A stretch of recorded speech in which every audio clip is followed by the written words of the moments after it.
So we're going to be calling this segment Bullshit Boomer Financial Advice That You Should Definitely Be Ignoring. These are 6 pieces of financial advice you should ignore from older generations.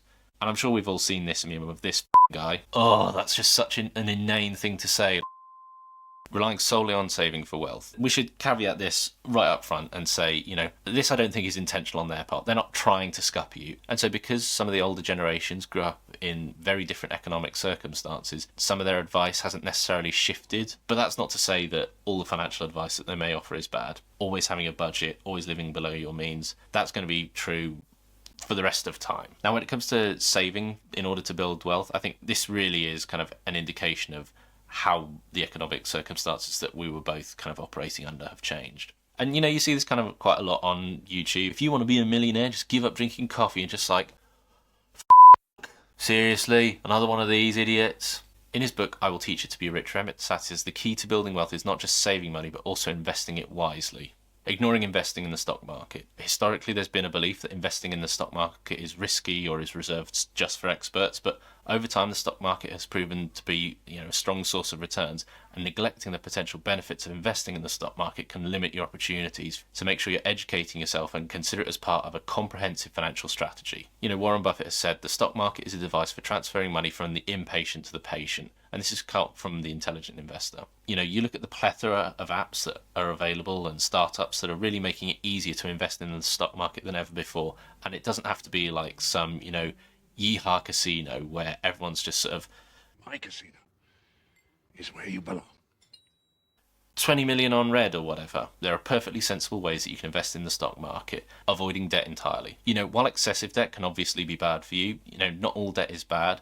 And there are situations where, like investing in education, starting a business, or buying a home, where taking on manageable and strategic debt could be beneficial. In The Secrets of a Millionaire Mind, there's this really important point which they discuss in the book, which is, how debt is a tool, and like any tool, if it's used effectively, then it can be absolutely to your benefit. But the important thing is not to start using debt as a crutch. The idea of saying that a payday loan is the same as a low-interest mortgage, if you can find one of those these days, the idea that saying those two are the same is just completely nonsense. And so, as always, you really need to be analysing the type of debt you're getting into, what you're borrowing this money for, and how it's going to ultimately contribute towards your financial security and your financial future. And so it's important to evaluate the purpose, the interest rate, and the repayments that are going to be associated with the debt. Sole reliance on a single income source. Relying on a single income source can leave you vulnerable to financial instability, and in today's kind of job markets, having multiple income streams such as side gigs or freelancing or investment income can provide you with more stability and basically enhance your overall financial security. In the 4-Hour Workweek, Tim Ferriss talks about, he says the key to financial freedom is to automate your income and outsource your work. This way you can have less work and more life. Believing that home ownership is always the best investment. While home ownership can be a sound long-term investment in many cases, it's not always the most financially advantageous choice to make. There are factors like the local housing market conditions, your personal circumstances, and financial goals that you need to be considering. Now, personally, I'm a fan of owning a home, but there are other variables that you need to look at. Who bets against housing? Now, I sort of go back and forth on this home ownership issue. In my view, home ownership is always going to be superior to renting for a whole host of reasons. Least of all, you're paying someone else's mortgage plus interest. Why would you not be building equity in your own home?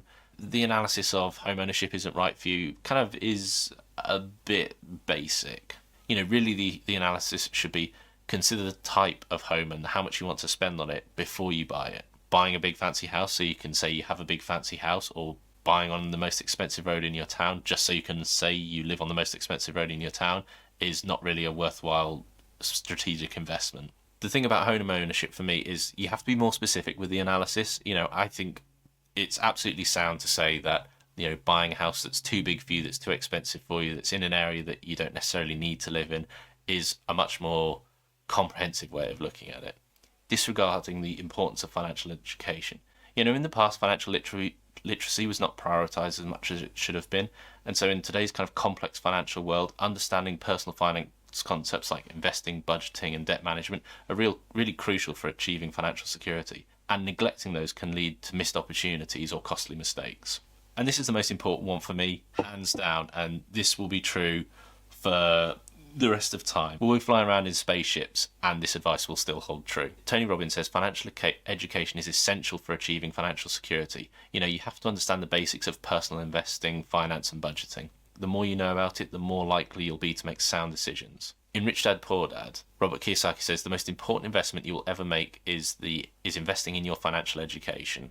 And I think this is spot on. If you don't understand the decisions you're making and you don't understand why you're making them, then it's really going to hamper your financial decision making. So what have we discussed in this video? So one of the things we've talked about is how some financial advice given by older generations is much less applicable to modern day times as it was to when they were our age. But there is still plenty of financial advice which they can give which will always hold water.